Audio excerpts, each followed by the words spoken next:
The federal judge in the NYCHA case didn't see these gut-wrenching pictures of an entire family of rats that overran an apartment in a Bronx housing project. But he didn't need to, saying that tenant accounts of rats, lead paint, no heat, and mold were reminiscent of the biblical plagues of Egypt. Manhattan federal judge William Pauley III said he was so moved by the tenant complaints of unlivable conditions that he rejected a $2 billion deal between the city and the feds to begin fixing things because it is not fair, reasonable, or consistent with the public interest.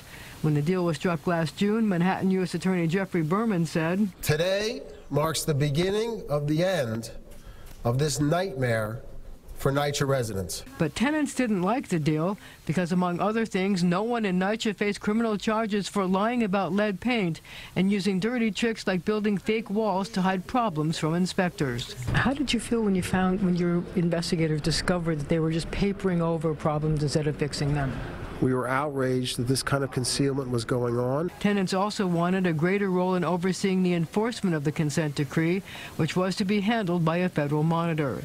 A City Hall spokesperson said that despite the setback, the mayor would continue to enact reforms to reverse decades of divestment and mismanagement of public housing.